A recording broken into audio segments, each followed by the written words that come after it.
Hello, I am Jukka-Pekka Humaloja from Tampere University. This talk is about model-predictive control for time delay systems, and it is joint work with Stefan Juplevich from University of Alberta. Before presenting the outline of the talk, I'll briefly explain the idea behind the method we are proposing. So the key point is that we use a time discretization so that we can formulate and solve the optimal control problem in discrete time. We use a specific discretization so that the discrete time controls can actually be used to control the original continuous time system as well. And I'll explain what these approximately optimal controls mean as we go on. This control design is based on our earlier work, which can be applied to various abstract systems, so this is in fact an application of a more general work. In the conference article we cited a preprint version of this earlier work, but since then it has been accepted and published, and you can also access the journal version via this link. Now here is the outline of the talk. I'll first describe the considered class of time delay systems and how they can be written as abstract differential equations. Then I'll present the Cayley-Tustin time discretization, which results in a discrete time system. The MPC problem is then formulated and solved for the discrete time system, but the discrete time controls can be used to control the original delay system as well. And the method is illustrated with an example case. So here is the class of time delay systems we are considering. Note that without this matrix A1, this would be just a typical finite dimensional system with matrices A0, B0, and C0, but then having this matrix A1 with this delay term tau and this past data function f, this actually becomes an infinite dimensional system. We can write this equivalently on a function space as a linear system ABC, where A is then a generator of an analytic semigroup and B and C are bounded linear operators. The process of writing a delay equation as an abstract differential equation is well known from the infinite dimensional systems theory, and here's how the operators A, B, and C look like. So we see that the state space is essentially extended by the past data function f, r being the present data, so the first line here essentially corresponds to the delay equation, and then the transport equation here on the second line keeps track of the past data. If we assume that f is an L2 function, then the state space is a Hilbert space, which is relevant for optimal control. From now on, we will consider the delay system via the operators A, B, and C. And for simplicity, we assume that A is exponentially stable. We have developed some tools for dealing with certain unstable systems as well, but those will be omitted for brevity. You can see the journal manuscript if you're interested in those details. Now that we have presented our delay equation, we move on to the Cayley-Tustin time discretization scheme. The discretization can actually be applied to very general linear systems, so the operators A, B, and C don't even need to be related to the delay equation. So given a discretization parameter h, a Crank-Nicolson type time discretization of the above system is given as such, where we approximate the time differentiation by backward difference, and here on the right hand side we average between the present and past states, both in the state and output equation. The inputs and outputs remain untouched for now. We can write the difference approximation equivalently in discrete time, and here we also introduce approximations of the continuous time inputs and outputs. One can use, for example, the mean value sampling to approximate the inputs, and correspondingly the discrete time outputs then approximate the continuous time outputs.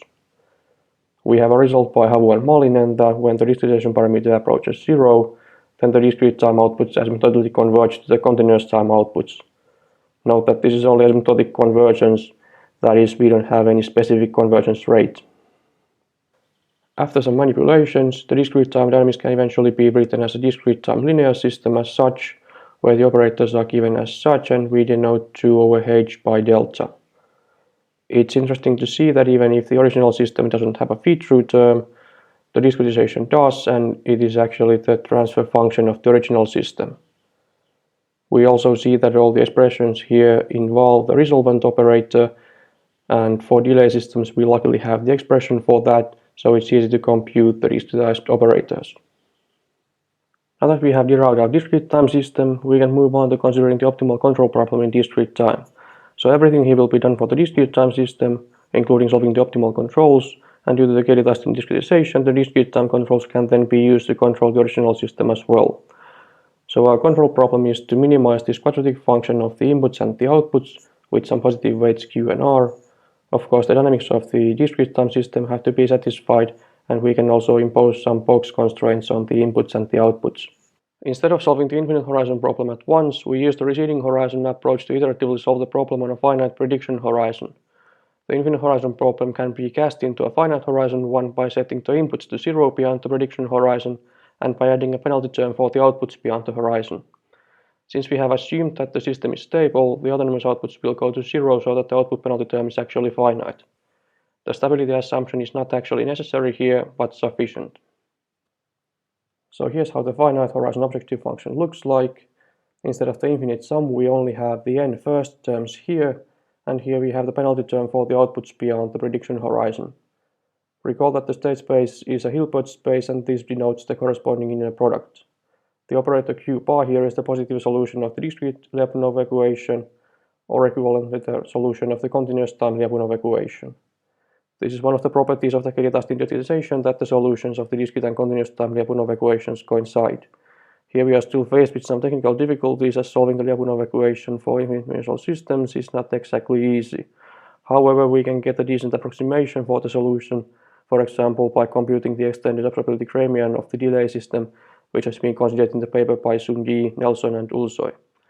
Another possibility would be to compute the observability gramian of the discrete time system, since we have the expression for the discretized operators AD and CD. We can modify the finite horizon objective function further by introducing this vectorized variable capital UK, so that the objective function can be written as a quadratic function of the new variable. Here xk-1 is the initial condition for the step k, and it cannot be affected by the inputs in capital UK. Similarly, the original box constraints can be written as linear constraints of the new variable, where capital U max, capital U min, capital Y max and capital Y min are vectorized versions of the original box constraints. In terms of computations, deriving the matrices H and S and the operators P and T is very similar to the classical finite-dimensional MPC. Even if the state here is infinite-dimensional, the objective function is still a quadratic function of a finite-dimensional variable with linear constraints, so the optimization problem can be solved easily. The expressions for the matrices H and S and the operators P and T involve the discretized operators A, B, C, D, their adjoints, and the solution of the Lyapunov equation. For someone interested, the expressions can be found in the conference article, but like I said, the expressions are similar to the ones you would encounter in classical MPC for finite-dimensional discrete time systems. Okay, so the actual discrete time control law is that for each step k, we solve the quadratic problem for capital UK and implement the first component as the control input. After taking care of some technical details, the classical MPC results for finite-dimensional discrete time systems can be extended to show that, if the problem is feasible, the control law steers the outputs to 0 while guaranteeing that the input and output constraints are satisfied. Note that while the result only considers the discrete time system, due to the properties of Cayley-Tustin discretization, we know that the continuous time outputs behave approximately as the discrete time outputs under the optimal controls. Another known property of the Cayley-Tustin discretization is that it preserves input-to-output stability between continuous and discrete time systems, so we know that the continuous time outputs will converge to 0. So this is essentially what we mean by approximate to optimal controls, but let's see how this works on an example. So here's the example, a 2x2 delay system with full controls and identity observation, and the delay term is fixed to 1. Here's the past data function, which also defines the initial condition z0. Note that in general, the initial condition wouldn't necessarily need to coincide with the value of the past data function at 0, but here it does. We will compute the Cayley-Tustin discretization for the system with two different discretization parameter values, so we can see how the approximation between continuous and discrete time systems is affected by the parameter value. Here are the parameters for the MPC problem, so both weights R and Q are set to identity, and we choose the prediction horizon to be 10 steps. The continuous time input and output constraints are given as such, and then recalling that in Cayley-Tustin discretization, it's the discrete time inputs and outputs divided by square root of h, which approximate the continuous time inputs and outputs. In discrete time problem, we need to modify the constraints as such, so everywhere we need to scale by this factor square root of h. The simulations will be run for 4 seconds, which corresponds to this many steps for the two different discretization parameter values. Here are the first simulation results. This is for the discrete time system with a larger discretization parameter value. Here we have plotted the discrete time controls and the discrete time outputs. Both are scaled such that they correspond to the continuous time inputs and outputs. The continuous time input and output constraints are drawn here by dashed black lines, and in the output plot we plot for comparison the autonomous output by dotted red lines, and the controlled outputs are drawn with solid blue lines.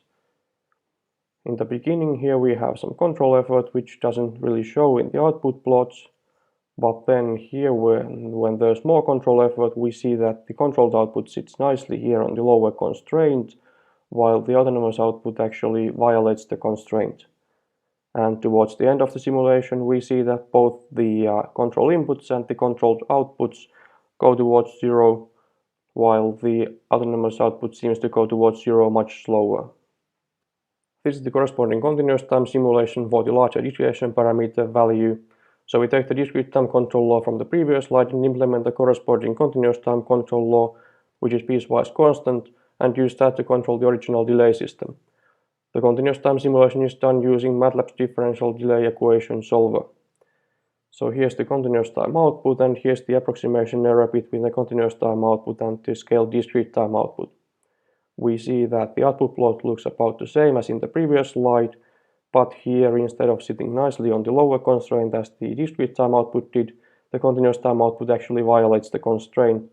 And in the error plot we see that this is in fact where the approximation error is at largest, even though the scale is only 0.04.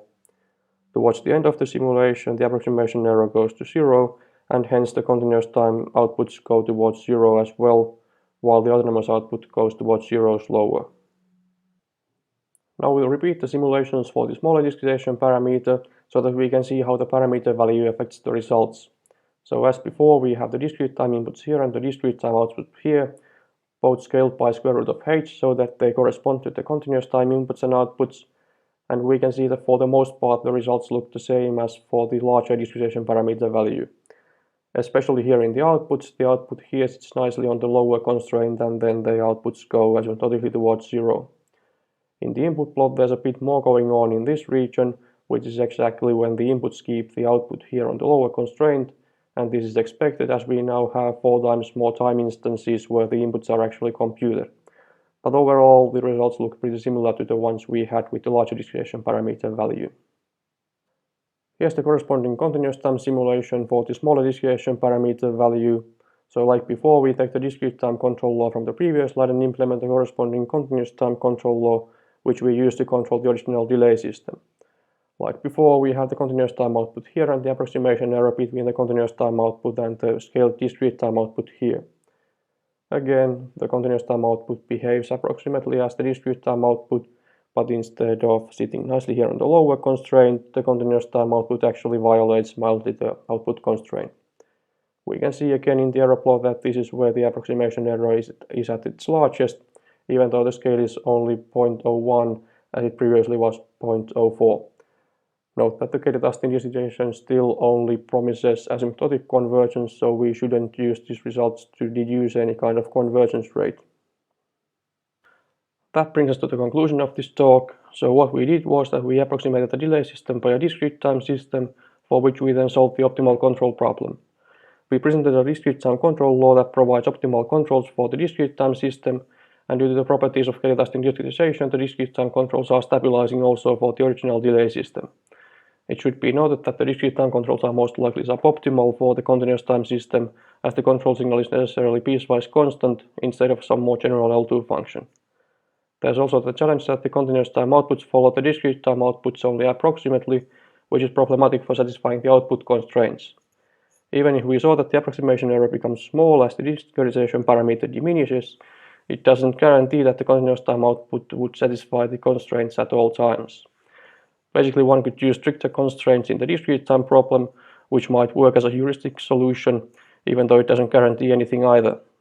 Of course, if there are no output constraints in the first place, then the method works just fine. Anyway, that's all for now, so thanks for watching.